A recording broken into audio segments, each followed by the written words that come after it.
Hello, on se retrouve ce soir pour un random talk.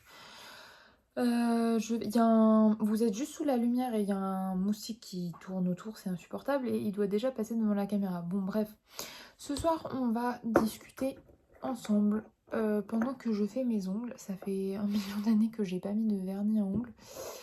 J'ai trouvé celui-là qui est un espèce de bleu-violet. Et je me suis dit que ça serait un peu fun. Est-ce que ça va tenir? Probablement pas parce que c'est vraiment des trucs que j'ai depuis l'an 2000. Ah mais ça c'est même pas une base, je sais même pas pourquoi je mets ça, donc on va pas commencer par ça. Allez, on est Messi as usual. On va mettre direct la couleur. Et je pense que ça va pas trop tenir, mais écoutez, c'est la DA du moment, comme d'habitude.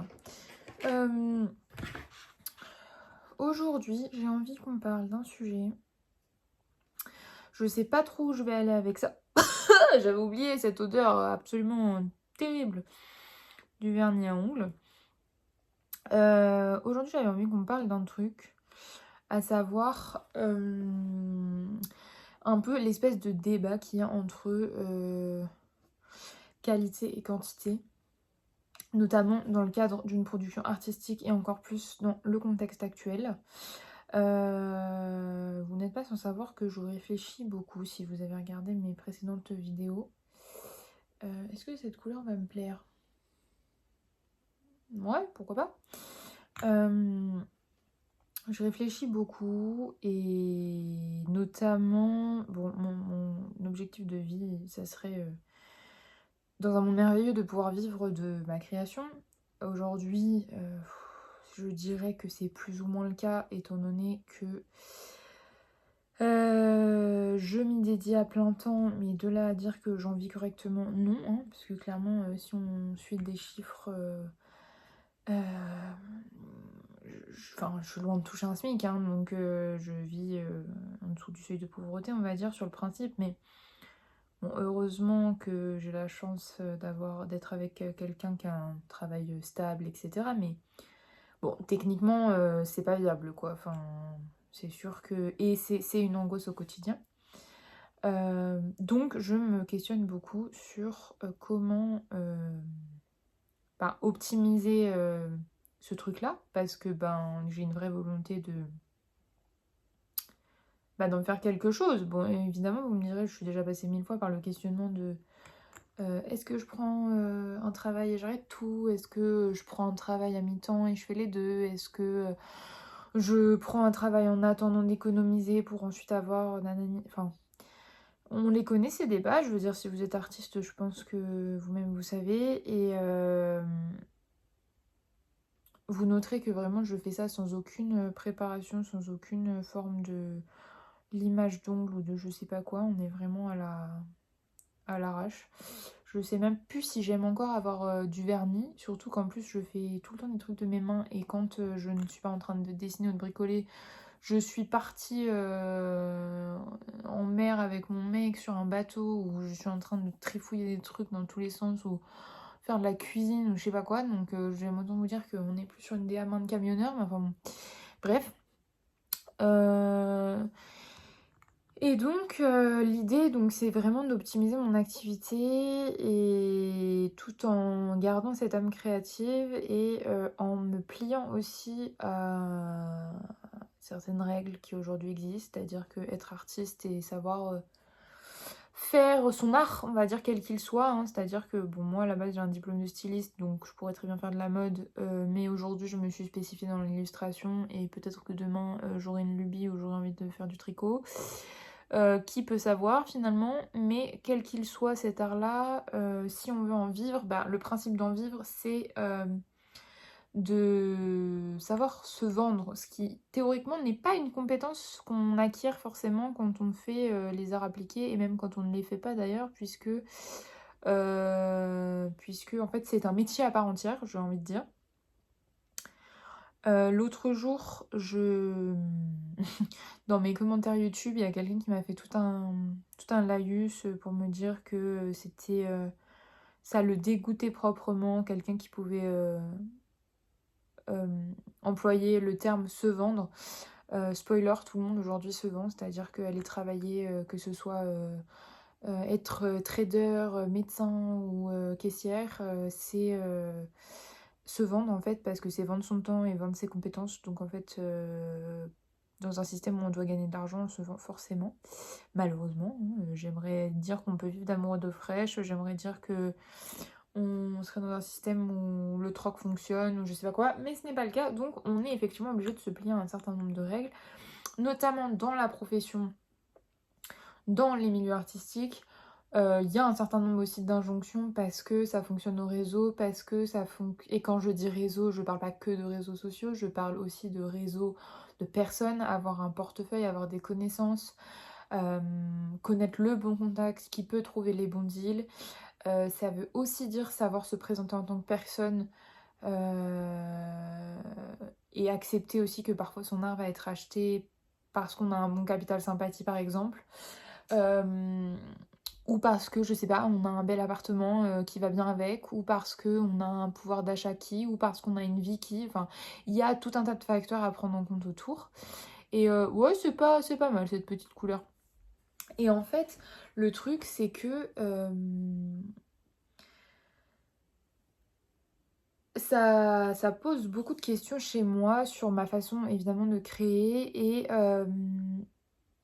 aujourd'hui, je suis un peu dans un débat qualité ou quantité, tout simplement parce que avant, j'aurais toujours eu tendance à dire qualité à 100%, parce que j'ai une âme de perfectionniste, j'ai toujours eu, parce que je me suis aussi empêchée de faire beaucoup de choses par peur de mal les faire. Et en fait, je me rends compte que c'est un blocage certain. Déjà parce que peut-être je me prive de certaines expériences, et ça, je pense que c'est valable pour ma vie en général.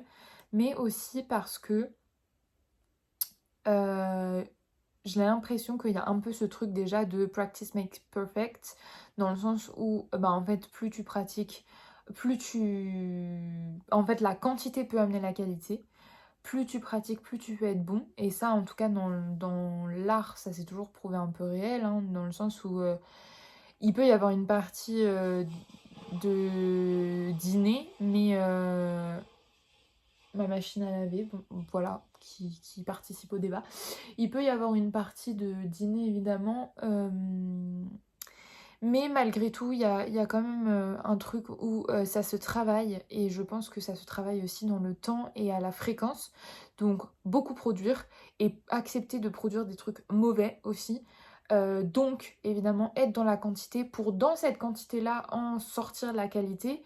Et je pense que mon travail a jamais été aussi bon que aussi des fois où j'avais un certain volume de rendu exigé dans mes études par exemple, et où je remplissais des carnets, des carnets, des carnets de dessin, et dans ces trucs-là, j'extrayais 2, 3, 4 trucs parce que j'avais l'embarras du choix en fait.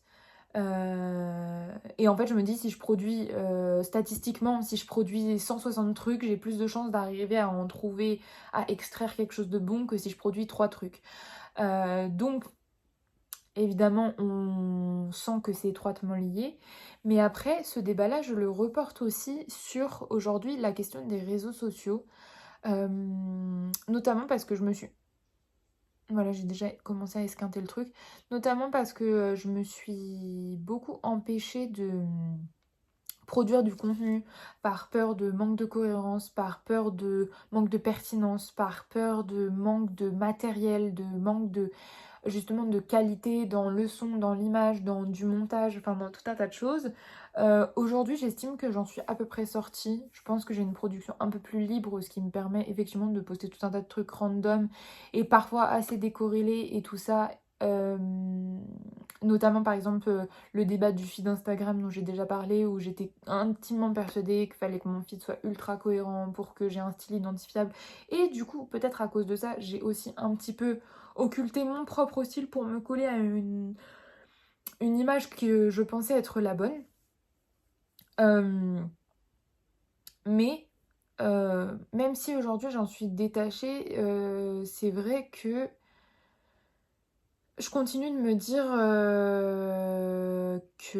enfin, j'ai pas envie de produire quelque chose que j'aime pas. J'ai pas envie de produire quelque chose qui me ressemble pas. mais je peux pas m'empêcher de me rendre compte que les vrais leviers pour progresser quelque part et pour voir que les choses avancent ou prennent des tournures, sympas, c'est, en sortant quelque chose en fait tout simplement et par quelque chose je veux dire plusieurs choses et encore plus dans les réseaux sociaux. C'est-à-dire que moi je regarde mon historique Instagram où mon compte ne grossit pas tant, mais en fait là, je viens de passer juste ma 100e publication, sachant que peut-être les 20 premières, ça date, bon, j'exagère, peut-être les 10 à 15 premières, ça date vraiment de posts d'archives de mes études. Donc j'estime que c'est pas vraiment mon journey d'auto-entrepreneur. Après, j'ai eu toute une phase de découverte où c'est à la fois hyper lisse et en même temps il y a beaucoup de draw this in your style, il y a beaucoup de challenge, il y a beaucoup d'essais aussi parce que à ce moment-là il y a beaucoup de dessin digital et donc du coup je cherche un peu les outils qui me plaisent, etc. Donc il y a du tâtonnement à fond. Et en fait après quand j'ai commencé à trouver mon style dans mon feed, je me suis rendu compte que c'était pas ça que je voulais faire. Donc il n'y a pas tant de constance que ça. Et en fait, il n'y a pas tant de constance, mais du coup, il n'y a pas tant de production. C'est-à-dire que j'ai 100 posts à mon actif. Alors évidemment, j'ai fait plein de stories, j'ai fait des réels, j'ai fait des trucs. J'ai quand même produit, c'est pas négligeable non plus.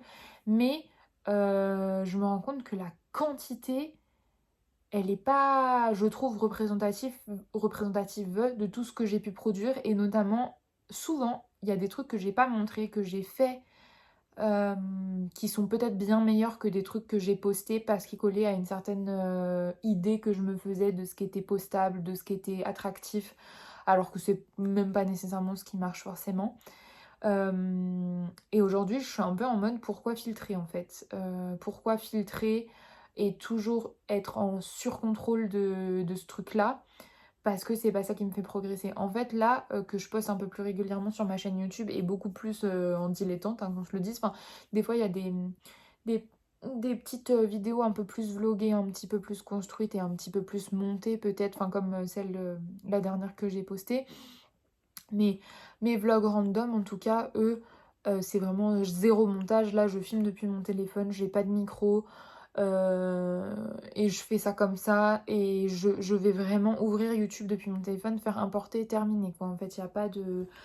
je passe pas 10 ans à faire un cadrage et je prends pas de notes à l'avance de ce que je vais dire. Enfin, il y a vraiment une forme de spontanéité. Et ce truc-là, en fait, je vois que ça m'apporte pas mal parce que déjà, ça me montre aussi le côté ultra aléatoire des réseaux. Bien que, effectivement, comme je l'ai déjà dit, YouTube est bien moins punitif qu'Instagram, mais des fois, je vais aborder des sujets où je me dis, ouah, ça, je pense que c'est hyper intéressant et tout ça, je vais avoir vachement d'interactions. Et en fait, il se passe rien, ça fait genre 15 vues. Et des fois, je balance ça comme ça en 15 minutes à l'arrache et ça déchaîne les passions. Donc, je pense que ça montre aussi enfin, j'allais dire la randomness, c'est quoi le terme? L'aléatoireté. Non, c'est pas ça. Le côté aléatoire des réseaux et donc bah, la nécessité de beaucoup produire, quitte à accepter que bah, en fait ça va pas être un strike à chaque coup quoi en fait. Hein, Mais du coup on en revient un peu à ce truc de practice makes perfect et en fait du coup, à force, moi, de poster de mon côté, j'en profite aussi un peu pour faire une sorte de veille, un peu de comptes divers et variés, parce que franchement, pour le coup, je consomme beaucoup YouTube et dans des départements ultra variés, que ce soit du grand divertissement avec des gens qui ont des millions d'abonnés, à des trucs super niches, à des trucs, je sais pas, de la vulgarisation, de la SMR, de l'art évidemment. Enfin, ça passe vraiment par un spectre quand même assez large, j'estime. Et du coup, je regarde aussi un peu euh, ces chaînes-là. Et en fait, c'est vrai que peu importe le nombre d'abonnés qu'on soit, mais quand il commence à être un petit peu conséquent, on va dire que ce soit de la tranche de 10 000 à la tranche sur du million, Bon, moi, je suis pas du tout en mode, enfin, je veux dire, je vise pas le million, hein, j'aurais pas cette prétention, bien qu'on dit qu'il faut manifester, blablabli, je crois pas que ce soit réaliste non plus, mais l'idée, c'est quand même d'essayer de faire grossir mon compte, parce que, c'est de me diffuser pour pouvoir, faciliter aussi, de vivre de mon art. Hem Eh bien, je constate que ils ont au moins 200 vidéos à leurs actifs en général. Enfin, je veux dire, c'est assez rare de trouver des comptes avec très peu, de contenu ou alors il y a plusieurs options. Soit c'est des gens qui ont par exemple déjà plein d'abonnés sur Instagram et qui ont ouvert une chaîne en espèce de plateforme secondaire. Soit, c'est des gens qui, ont fait un buzz sur une vidéo et ça a marché. Mais il y a pas forcément plus d'engagement que ça et après quand tu regardes les stats des autres vidéos, c'est pas ouf. Donc en vrai, je crois que c'est aussi cette forme de constance-là qui, au fil du temps, va porter ses fruits. L'autre jour, j'ai écouté un podcast. C'était le podcast de quoi? C'était le podcast de qui? Bah, j'ai oublié. Toujours est-il que c'est, il parlait d'un truc je crois que c'était ah si! C'était, pas du tout, c'était pas un podcast, c'était, le Small Talk de Raphaël Quenard, où il parlait de Jul. Et pour le coup, moi, j'écoute pas Jul. Je connais pas trop bien son personnage et j'écoute pas forcément sa musique, pas plus que ça. Mais son parcours, je le trouve très intéressant, d'un point de vue proposition artistique et d'un point de vue intelligence de marketing. C'est-à-dire que le mec, il s'est fait jeter de partout et aujourd'hui, quand on voit comment il rameute les foules, c'est assez impressionnant d'avoir un parcours aussi, heu, de résilience, en fait, parce que vraiment le mec, est-ce que en 2025, c'est pas énervant de dire résilience? Je sais pas. Mais ce que je veux dire, c'est que le gars, il a vraiment, il a cracked the code, quoi. Il a fait des milliers et des milliers de sons. Je sais même pas combien il en a à son actif, je sais pas combien il a fait d'albums, mais en fait, il s'est, cloîtré dans sa petite chambre à faire sa musique et quand on l'entend parler, en interview, le gars est là: «Ouais, bah, moi, tout ce qui m'intéresse, c'est de faire ma musique, en gros». Et il continue, et il continue, et il continue, et il en fait, et il en fait, et il en fait, et sans se poser la question de est-ce que c'est bon ou est-ce que ça ne l'est pas. C'est en fait, j'ai envie de le faire, je le fais, et je continue de le faire, et je continue de le faire, et je continue de faire des propositions artistiques. Et il y en a forcément dans le lot qui seront absolument foireuses, mais il y en a forcément qui seront des bêtes de tubes, et c'est ce qui s'est passé, et c'est ce qui fait qu'au bout d'un moment, it worked. Et comme je vous dis, même si moi je suis pas forcément une fan de Jul, enfin j'écoute pas du tout, je connais très peu ses propositions artistiques, mais peut-être c'est parce qu'au fond je m'y suis pas assez intéressée. Par contre, le parcours en lui-même, je trouve ça assez intéressant de voir ça. Les moucherons par contre c'est non.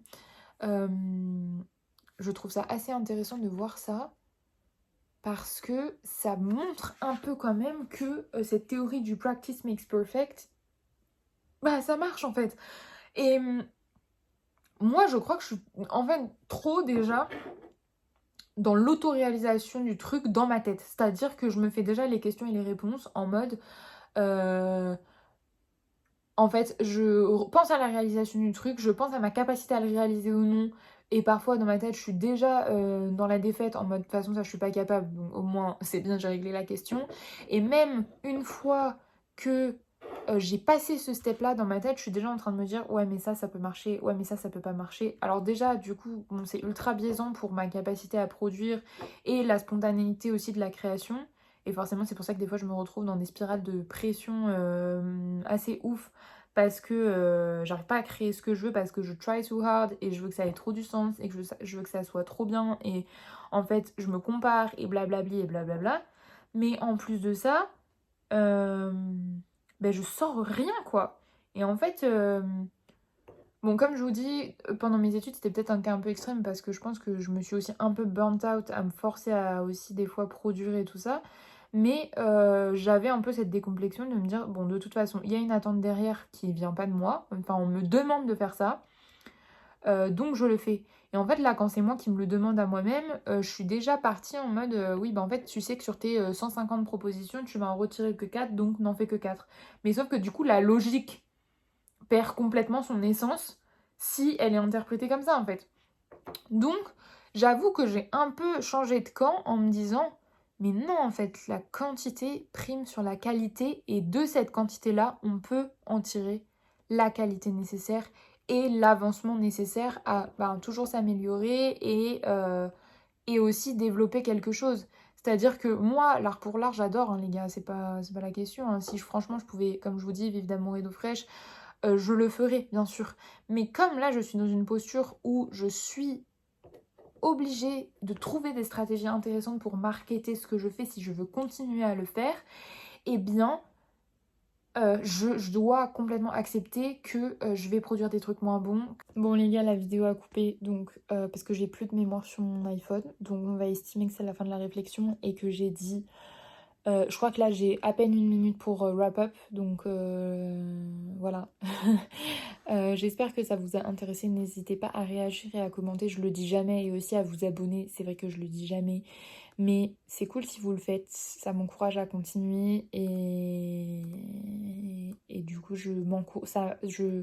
voilà, je bégaye. Allez, bye, à la prochaine.